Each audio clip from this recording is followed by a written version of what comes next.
Hi everyone, I'm Eva Kraus. I'm staff editor with Worth. I'm so excited to be here. This is such an amazing event and I'm really excited to be here with JJ and D today. So this is a little bit of a different panel. We're going to be talking about less the nuts and bolts, but something that all of us feel, but it can be hard to identify at times. There are plenty of obvious obstacles to women's success, but there are also a lot of invisible ones. Whether we call it unconscious bias, ingrained gender norms, or something else, learning to recognize what those are and how to overcome them is a really integral part of the fight for gender equity. That's why we're bringing one of the most prevalent obstacles to your attention today, which is the overwhelming absence of an institutionalized women's business culture.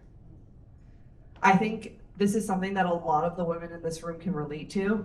It can present itself as imposter syndrome, the compulsion to soften your tone over email, or just feeling a little bit awkward or self-conscious when discussing your goals with your friends. So that's why we've brought JJ and D here today to talk about the need for an institutionalized women's business culture and to share their expertise on how to encourage women to talk to each other and overcome some of these sometimes invisible obstacles. So thank you so much for joining me here today, you guys.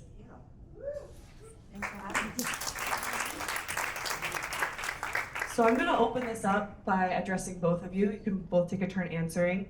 How do you feel that ingrained cultural attitudes and behaviors create barriers for women, impacting their ability to succeed? So I would say for me, it started at a young age. So I'm from Ghana and also was raised in the UK. And so those are like two cultures that value humility, self-deprecation. I had parents,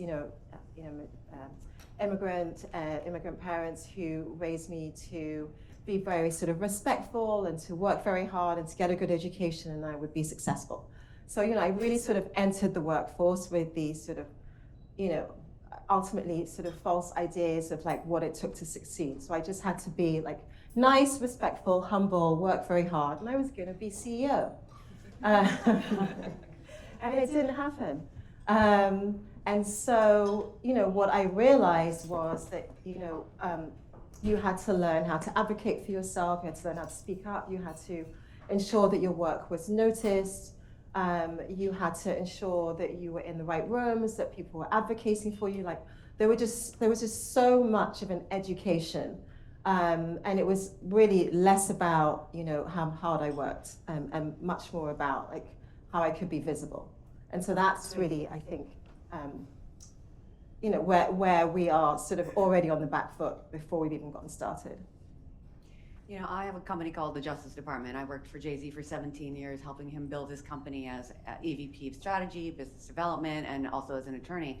And I started the company because I was also doing a lot of female executive contracts.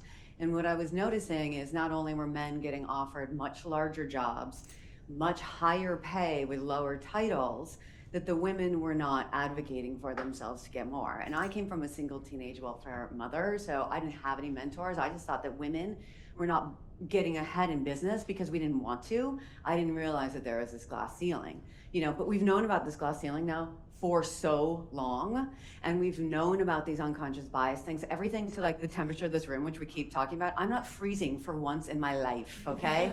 In fact, I could actually take this off.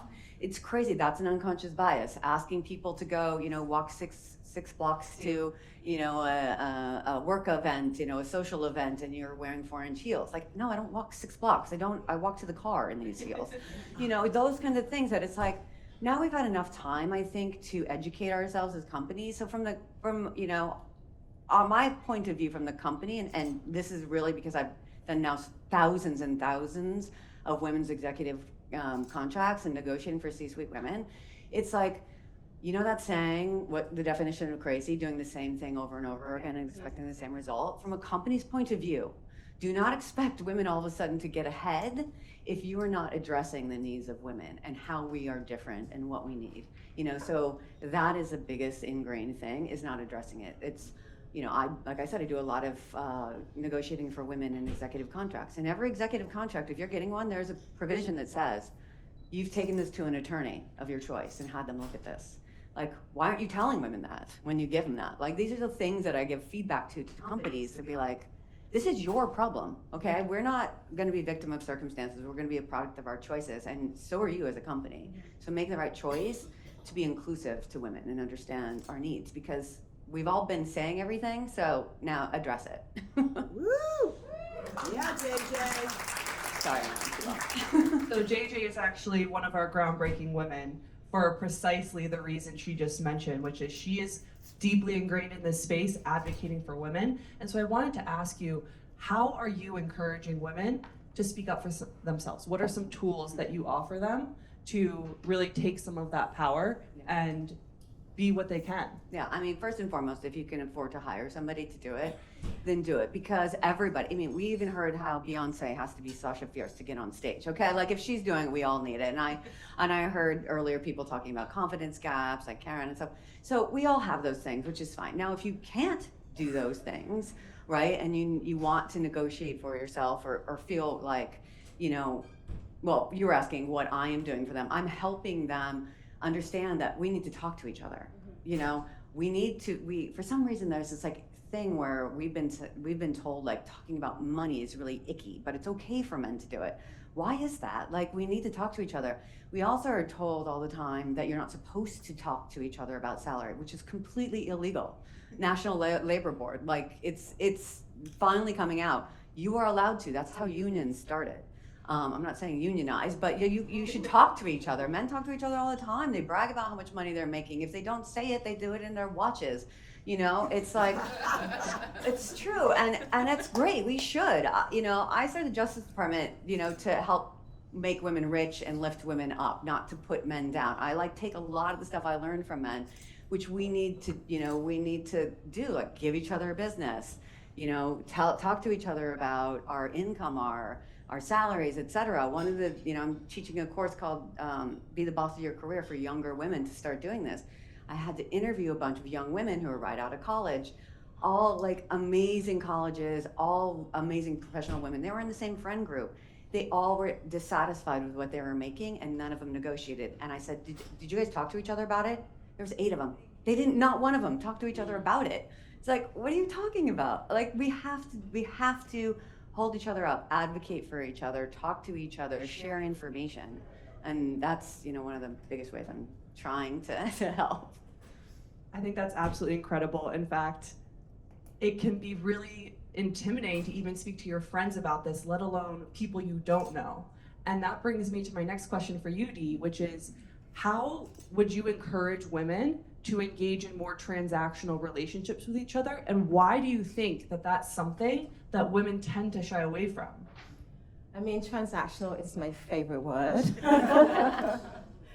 And I just think that for some reason, like, there are words that, JJ referred to, like the, sort of aspects of our relationships that we find icky. So there are words like transactional or like networking that we find like uncomfortable. And I don't really understand that, because like these are action words that like get you to the next step or to the next level.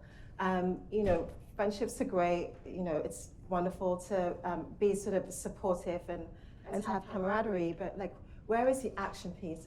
I think about the sort of like, in this room, and we're in a room full of women who are successful, who have great jobs. Like, you could probably solve every like workplace issue you have just amongst each other if you were, do you know what I mean? And I think that, it's really serious. And so what we're not doing is we are not engaging in business relationships with our friends.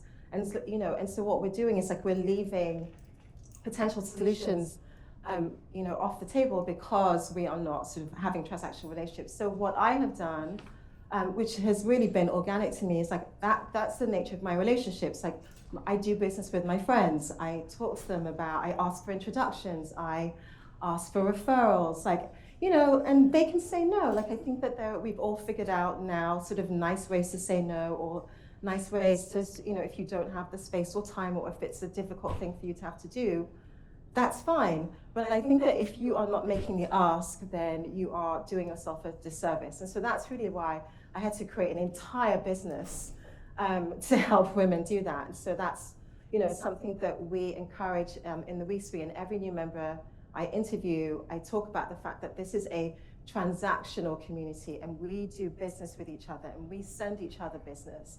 And so if you are on board with that, great. But otherwise, like, this is not the place for you. I don't really care like how many C's you have in front of your title. For me, it's like, what are you going to bring to the table, and are you going to be active?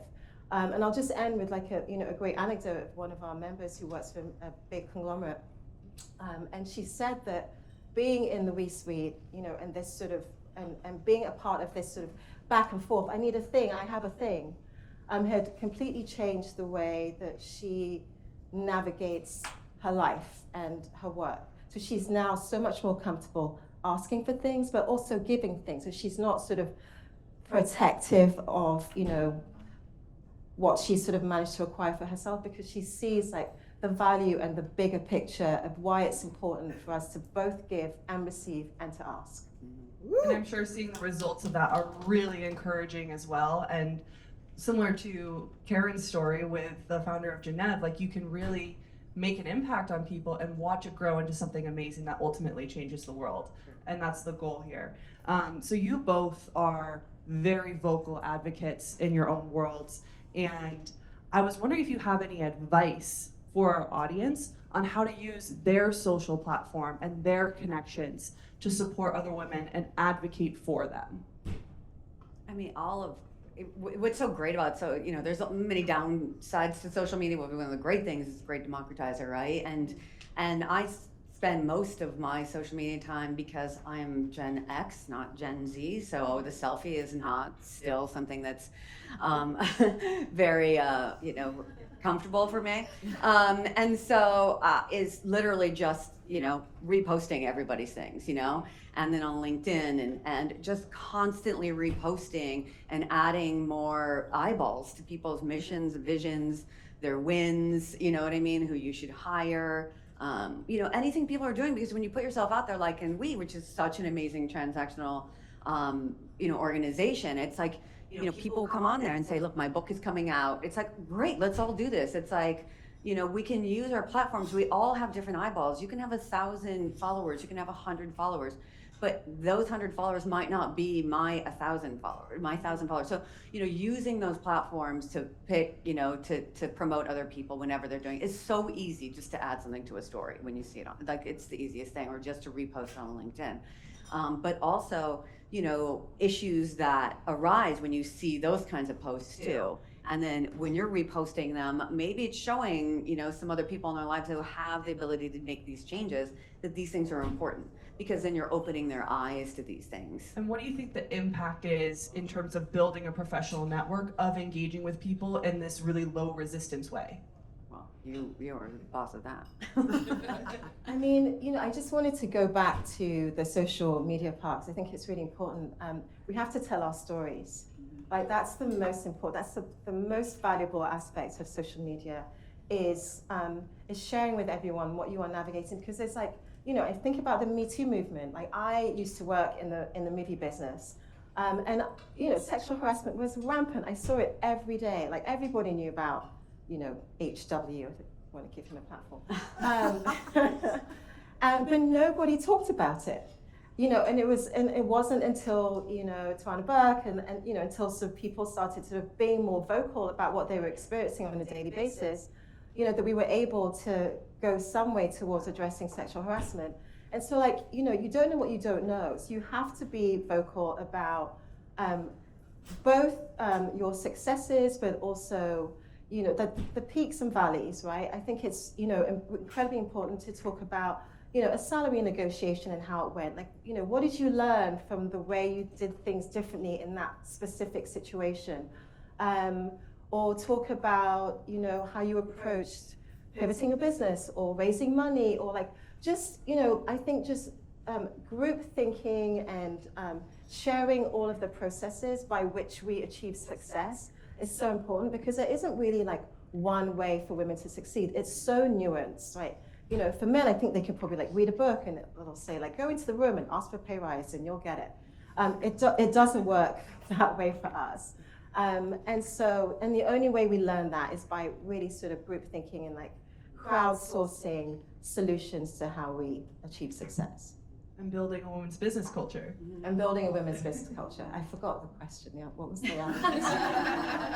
That's okay, we're running out of time, and I want to turn our attention to the future and what you guys envision for what a women's business culture looks like in the years ahead. You know, if people are able to really come together and adequately lift each other up and break down some of these invisible barriers that we all feel on a day-to-day basis, what do you think that looks like? Well, it looks like where women have the social, financial, and political capital equal to men, which is also the definition of feminism, by the way. That's it. That's it. That's all it means, is that we're equal, right? And women, as people have mentioned, control 80% of the purchasing power. And because we're at, Worth magazine, I would love for somebody to do this research, but I've researched it enough that if women make equal pay to men, that puts $450 billion into the economy, because we like to spend a lot of money. And I've researched it a lot, but please, if you want to prove me wrong, there's only one way. Women can be equal to men, and that's it. So I love that, because if we have that, then all the other things can fall into place, because we'll have the equal power. So, making those choices, here, the reason why I started the online course for younger women is because men negotiate 4 times more than women, their compensation. That's insane, 4 times more, which obviously they're gonna get more money. We have to take responsibility for ourselves too. If we're not doing it, we can't just complain about it. We have to go out there.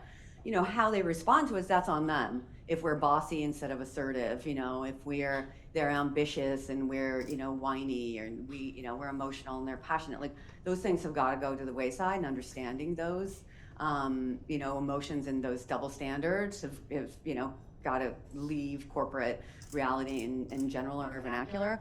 But those are the things that I look for and work for every single day. I mean, I would say for me, it's all about leadership.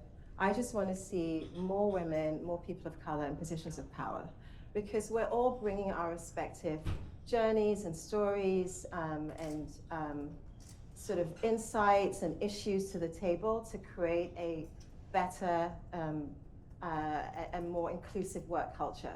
And so, if you are a 50-year-old dude from Connecticut, your story is just so different from mine. And so, how can you really sort of hope to understand where I've come from, what I've gone through, what I've navigated.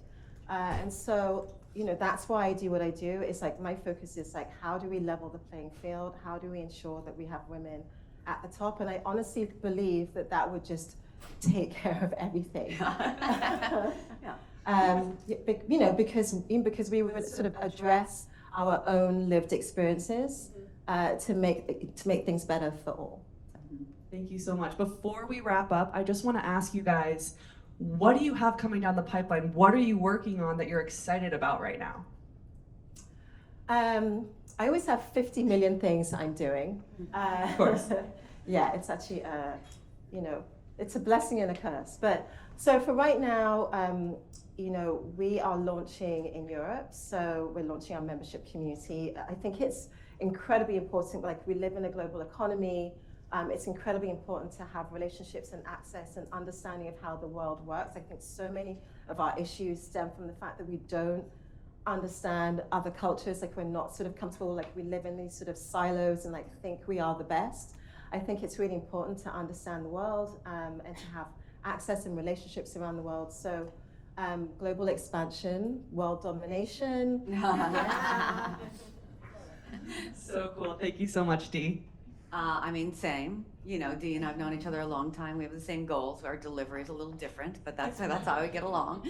I have a podcast, Taking Care of a Lady Business, and I, 110 episodes in, and some of you here, yeah, I have been on it and in it, and it's great. I interview amazing women in their journeys, which is tactical advice to, it's shows you can either be a part of what they're doing, how they got there, mistakes they've made, I ask everyone the same question at the end, and what's the worst advice you've ever received? And the one common theme is always not trusting your gut and ambition. Doesn't matter who gave it to you.